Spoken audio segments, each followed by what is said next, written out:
Olá a todos, meu nome é Fernando Iemini, sou professor no Instituto de Física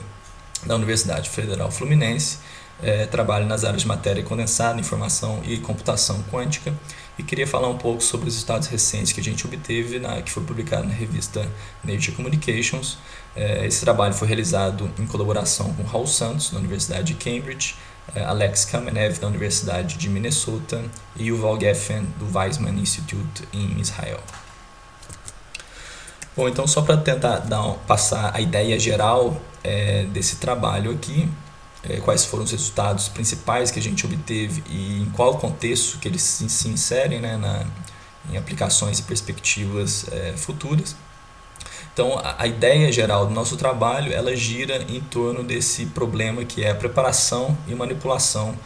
de uma forma robusta e eficiente de alguns estados quânticos que você tem interesse. Então, em geral, a gente quer preparar estados quânticos correlacionados com algum tipo de propriedade específica, mas a gente precisa saber como fazer isso de maneira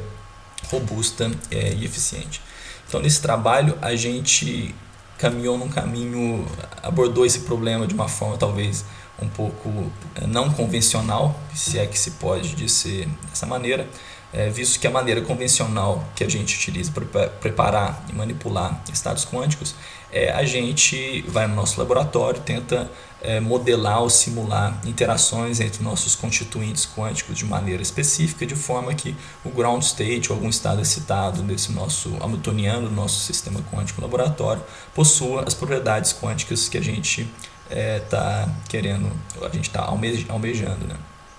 E nesse processo a gente sempre tenta blindar o nosso estado quântico da melhor maneira dos meios externos, do environment, né? Que a gente sabe que a ideia geral é que esse environment ou a interação com o nosso meio externo, ele tende a destruir as correlações quânticas ou as propriedades quânticas do nosso sistema.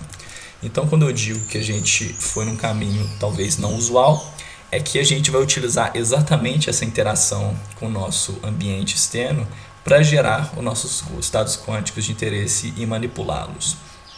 Então a gente vai utilizar a interação com o ambiente como uma força central na nossa dinâmica quântica que vai ajudar a gente a preparar e manipular os nossos estados. Então quando a gente prepara e manipula estados dessa maneira, que a gente chama que a gente está preparando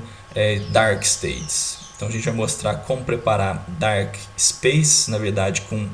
mais do que uma dimensão, ou seja, são multidimensionais, utilizando principalmente a dissipação ou a interação com o nosso meio externo. Então, nos nossos resultados que a gente demonstrou foi quais são os ingredientes teóricos dessa interação com o nosso meio, de forma a gerar esses multidimensional dark spaces, assim como também a gente ilustrou uma construção experimental dessa nossa proposta, utilizando átomos frios em redes óticas para gerar estados topológicos do tipo Laughlin States, que são aqueles estados do efeito Hall fracionário. Bom, e vale a pena ressaltar também o alto viés da nossa abordagem em aplicações em tecnologias quânticas emergentes, né? Tais como em computação e informação quântica, que são baseadas em protocolos de manipulação de qubits, e no nosso caso seria na manipulação desses espaços multidimensionais dark. Bom, então eu vou tentar ser um pouco, agora mais à frente, tentar ser um pouco mais preciso e didático sobre esses nossos resultados, assim como também tentando mostrar esse contexto, informação e computação quântica nos quais ele se insere. Bom, então, para a gente entender melhor essa relação entre esses subespaços de qubits e os dark states que a gente quer gerar, né, a gente só lembra o que significa qubits ou o que são bits quânticos, né? Então eles são nada menos do que a generalização do bit clássico, ou seja, no mundo clássico ou em computadores clássicos a gente tem as sequências de informação 0 ou 1 que correspondem a eletricidades nos seus chips ou as polarizações magnéticas no seu chip, então depende como você pode gerar esses bits clássicos, e a gente pode mandar informação por meios dessas informações clássicas do tipo bits, né? Então o bit quântico é o análogo, mas agora levando em conta o mundo quântico, onde a gente pode ter superposições entre diferentes configurações, ou seja, 0 e 1, que são dois estados quaisquer do nosso sistema quântico, né? Então isso é muito mais poderoso em comparação com bits clássicos, então a gente pode utilizar esses bits quânticos para tentar gerar o que a gente chama de computadores quânticos, né? Então esse bit quântico, da maneira mais geral, ele pode ser qualquer sistema quântico de dois níveis, onde você tem duas configurações diferentes, sejam ela um átomo com spin para cima ou spin para baixo, ou dois níveis de energia em um sistema quântico, ou mesmo duas configurações, tipo um many-body de vários corpos, que sejam ortogonais entre si. A gente pode chamar elas também de 2 qubits, o Psi0 e o Psi1, né? Então o desafio central para a computação quântica e informação quântica é, de certa forma, preparar e manipular esses bits quânticos. E para isso, então, a gente vai nessa abordagem nossa que leva em conta a interação com o nosso meio externo. Então, em geral, a gente tem o nosso sistema quântico que a gente quer gerar no nosso laboratório, né?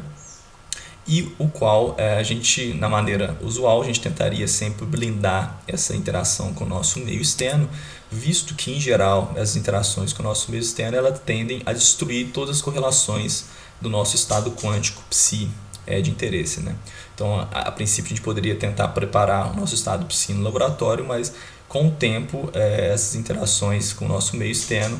tenderiam a levar o nosso estado quântico a um estado que a gente chama trivial, que não possui correlações de interesse para tecnologias quânticas.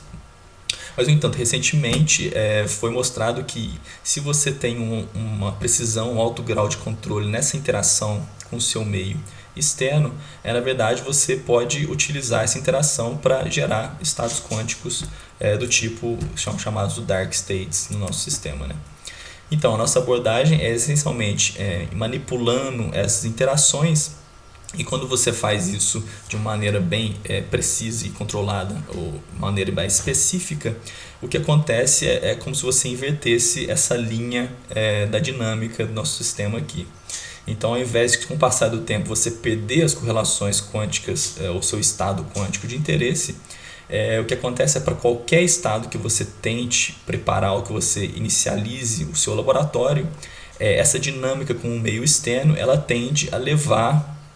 o nosso sistema quântico em direção a esse espaço ou esse dark states ou dark spaces. Então, se a gente fizer uma engenharia de forma que esse dark space possui as propriedades quânticas que a gente quer, a gente tem uma maneira muito robusta, a partir da interação com o nosso meio externo, de preparar ou induzir a nossa dinâmica em torno dos nossos estados quânticos de interesse. E a gente vê também que ela é independente da preparação inicial, ou seja, qualquer estado inicial que você colocasse lá,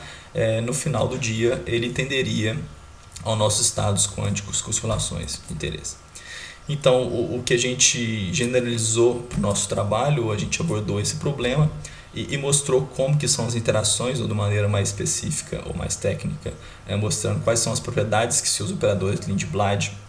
precisam ter de forma a gerar não só apenas um dark state, mas um conjunto N multidimensional de dark states.